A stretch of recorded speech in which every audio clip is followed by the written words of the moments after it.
साल ख़त्म होते होते एक बार दोबारा मार्केट का ट्रेडिंग आवर बढ़ाने का बहस खुल गया है। मार्केट में बहुत सारा बिंदु है जिसको मैं पसंद करता हूँ, नापसंद करता हूँ। अगर इसका एक तालिका तैयार किया जाए तो मैं सबसे सबसे सबसे ज़्यादा नापसंद जो करता हूँ वो है मार्केट का ट्रेडिंग आवर बढ़ाना। आज के एपिसोड में मैं इसको लेके अलग अलग एरिया से थोड़ा विश्लेषण करने का कोशिश करता हूँ। शायद आप भी मेरे साथ सहमत होंगे।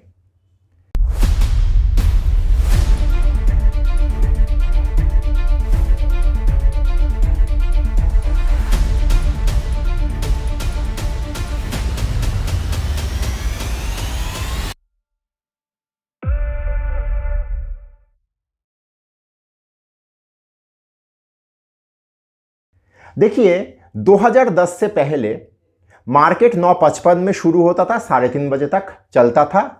फिर अचानक बीएससी पता नहीं किस कारणवश मार्केट का आवर 9:15 कर दिया। 2010 मतलब आज से करीब करीब 12 साल पहले का बात मैं बोल रहा हूँ। उसका देखा देखी एक महीने के अंदर एनएससी ने 9 कर दिया।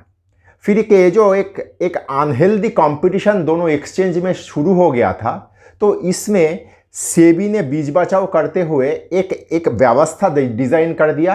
9 से 9:15 प्री मार्केट, 9:15 से मार्केट स्टार्ट होगा।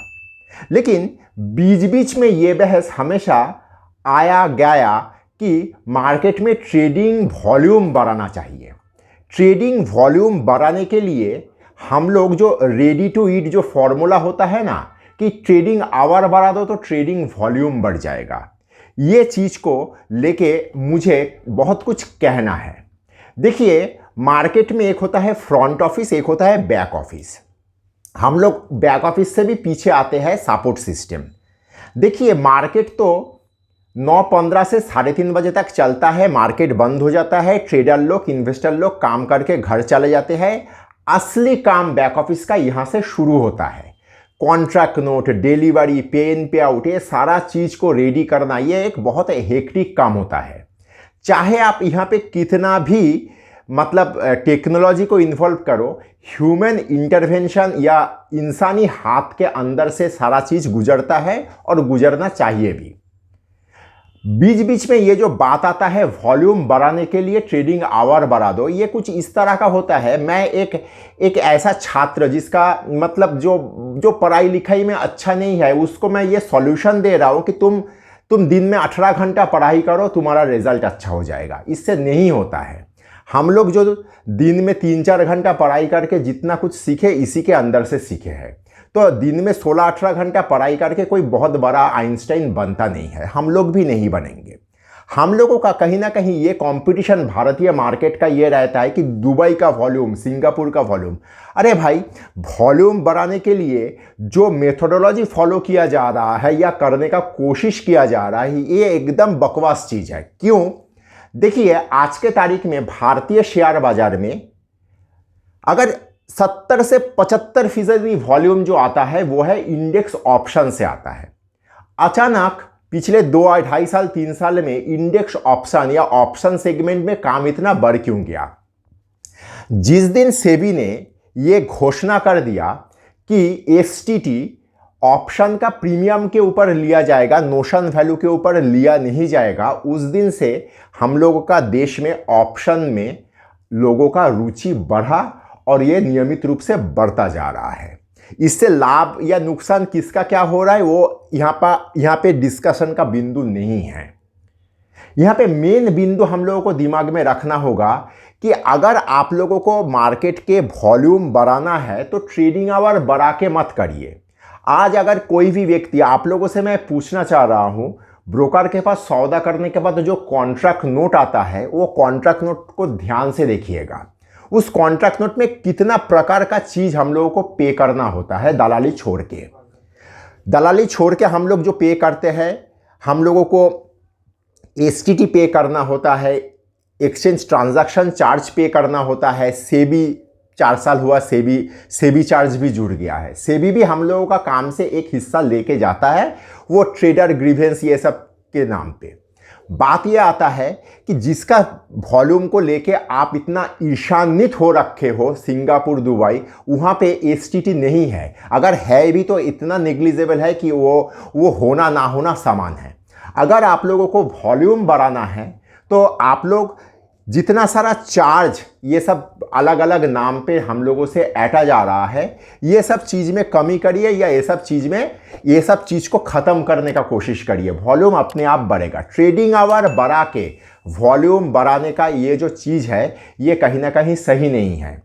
मैं एक दूसरे चीज़ को छू के जाता हूँ। मैं हमेशा हर एक एपिसोड में कुछ ना कुछ बाहरी चीज़ को छूता हूँ। अगर वीडियो आप यहाँ तक देख चुके हो तो कृपया लाइक और सब्सक्राइब करिए और दोस्तों के साथ शेयर करिए, क्योंकि खुशियाँ और ज्ञान बांटने से बढ़ता है। आप एक चीज़ का भी सोचे हो आप लोग, हम लोगों का देश में जो जुडिशियरी है, समर वैकेशन में जाते हैं, विंटर वैकेशन में जाते हैं, फेस्टिव वैकेशन में जाते हैं और ना जाने कितना कितना छुट्टी ये लोग एंजॉय करते हैं। क्यों? जब भी ये बिंदु आता है तो जुडिशियरी से क्या बात आता है कि हम लोग बहुत ज़्यादा प्रेशर लेते हैं, जजमेंट लिखना, बहस सुनना, ये सारा चीज़ उन लोगों का है। तो मार्केट में हम लोग जो काम करते हैं, चाहे वो ट्रेडर का पॉइंट ऑफ व्यू से देखिए, चाहे उसका बैक ऑफिस को देखिए या सपोर्ट सिस्टम का नज़रिया से देखिए, हम लोग बहुत स्ट्रेस्ड रहते हैं। हम लोगों के ऊपर प्रेशर बहुत होता है। एक ट्रेडर, जब कॉमोडिटी आया था 2002 में, तब मार्केट में एक बात कहा जाता था कि 3:30 बजे के बाद बेकार रहते हैं, अभी 12 बजे तक काम करेंगे, बहुत मज़ा आएगा। वो 12 बजे तक काम करके किसको कितना मज़ा आया पता नहीं, लेकिन जितना ट्रेडिंग आवर बढ़ा, नुकसान होने का संभावना भी उसके साथ प्रोपोर्शनेटली बढ़ता गया।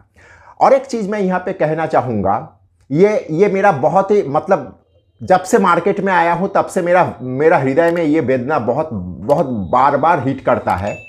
आप लोग कभी बाहरी स्टॉक एक्सचेंज को अगर देखेंगे, वहाँ पे छुट्टी देने में कहीं पे कोई कंजूसी नहीं है। हाल ही में हम लोगों का अगले 2 महीने के अंदर उधर अपना चाइना, जापान, कोरिया में उन लोगों का न्यू ईयर आएगा। हफ्ता हफ्ता छुट्टी रहता है उन लोगों का स्टॉक एक्सचेंज। हम लोगों का भारत में सबसे बड़ा फेस्टिव क्या होता है? दिवाली होता है, दशहरा होता है। छुट्टी देने में इतना कंजूसी। इस बार तो दिवाली के मुहूर्त के बाद वाला दिन मार्केट खोल दिया गया, उसका नेक्स्ट वाला दिन मार्केट में छुट्टी कर दिया गया। पहले हम लोगों का 1 जनवरी में छुट्टी रहता था 13 साल 14 साल पहले, उसके बाद वो छुट्टी खत्म हो गया। हम लोग पूरा साल में हम लोग ने हिसाब करके देखे हैं, ऑन इन एवरेज एक्सचेंज के तौर पे हम लोगों के पास छुट्टी आता है मात्र 8 दिन। इतना कम छुट्टी में हम लोगों को ऊपर इतना प्रेशर रह के ट्रेडर, इन्वेस्टर या support system, back office staff सबको मिला के ये कोई अच्छा चीज़ नहीं है। ऑलरेडी सेबी का अपना चेयरपर्सन मैडम जी ने घोषणा कर दिया कि हम लोगों के तरफ से ओके है, और मेट्रोपॉलिटन स्टॉक एक्सचेंज ने ऑलरेडी 3.5 से 5.5 कर दिया। तो आगे आगे ये होता रहेगा कि बीएससी, एनएससी भी अपना ट्रेडिंग आवर बढ़ाएगा। इससे कुछ होगा नहीं। अगर वॉल्यूम ही बढ़ाना है तो वॉल्यूम ट्रेडिंग आवर ना बढ़ा के भी बढ़ाया जा सकता है। देखिए, हम लोग जब आज से 20-25 साल पहले पहली बार हम लोगों ने मार्केट में आए थे, तब 12 बजे से 2:30 बजे तक मार्केट होता था। मेरा दर्शक जो बुजुर्ग लोग हैं, वो मार्केट का बहुत पुराने लोग, वो लोग ध्यान कर पाओगे, उस वक्त 12 बजे से 2:30 बजे तक का मार्केट चलता था और मार्केट बहुत बढ़िया चलता था। उस समय के हिसाब से मार्केट में बहुत ही हेल्दी वॉल्यूम भी होता था। तो वॉल्यूम बढ़ाने के लिए ये जो पद्धति हम लोगों ने फॉलो करने का कोशिश कर रहे हैं, इससे कुछ नहीं होता है। दिमागी तौर पे हम लोग सब थके हुए रहते हैं। हम लोग, मैं कहने में मुझे कहीं पे कोई दो राय नहीं है, मैं हिंदू हूँ, मेरा हिंदू फेस्टिवल में छुट्टी का आवश्यकता रहता है। क्यों मुझे जन्माष्टमी में छुट्टी नहीं मिलता है, और मुझे क्यों ईद का छुट्टी को एंजॉय करना होगा? यहाँ पे स्टॉक मार्केट में मैं हिसाब करके एक बार देखा हूँ, BSc, NSC, Calcutta stock exchange सब मिला के एक ही मुस्लिम मेंबर ब्रोकर था। लेकिन मुस्लिम हर फेस्टिवल में हम लोगों को छुट्टी दिया जाता है, लेकिन हिंदू फेस्टिवल में क्यों कंजूसी किया जाता है? क्यों मुझे जन्माष्टमी में छुट्टी नहीं मिलता है? मुझे मिलने का हक है। छुट्टी चाहिए, छुट्टी होना चाहिए। ट्रेडिंग आवर बढ़ा के ज़्यादा प्रेशर करके कुछ फ़ायदा नहीं होगा। ये सब चीज़ को लेके अगर हम लोग थोड़ा वोकल नहीं होंगे तो इस तरह से एक एक करके हम लोगों से बेसिक बुनियादी जो हम लोगों का नीड होता है ये छीना जाएगा। मुझे ऐसा लग रहा है कि मार्केट में जब जितना सारा पार्टिसिपेंट है, ट्रेडर से लेके बैक ऑफिस ब्रोकर, सबको मिल मिला के कुछ एक इसको लेके एक एक ठोस वॉइस उठाना चाहिए। ये कोई अच्छा बात नहीं है। ट्रेडिंग आवर बढ़ा के कुछ नहीं है। अगर बढ़ाना है तो क्वालिटी बढ़ाना चाहिए। अगर कहीं से वॉल्यूम बढ़ाने का कोई दूसरा मेथोडोलॉजी इजाद करने के लिए कोई ठोस व्यवस्था को लेके एक शोध करने का जगह जरूर है कि मुझे टैक्स वगैरह को कम करके अगर लोगों को प्रोत्साहित किया जाए ज़्यादा ट्रेड करने के लिए, ये इस तरह से भी तो सोचा जा सकता है। मेरे बात पे आप लोग थोड़ा सीरियस नोट में सोचिएगा। ये कोई अच्छा चीज़ नहीं हो रहा है। धन्यवाद। नमस्कार, मैं विपुल और अर्थशास्त्र में आप सबका स्वागत है। अगर आप लोगों को टेक्निकल का एनालिसिस, सॉफ्टवेयर, डेटा संबंधित किसी भी जानकारी का आवश्यकता है तो आप स्क्रीन में दिए हुए इस नंबर पे हम लोगों के साथ संपर्क कर सकते हो। हम लोगों का 20 साल का अनुभवों का फ़ायदा उठाइए।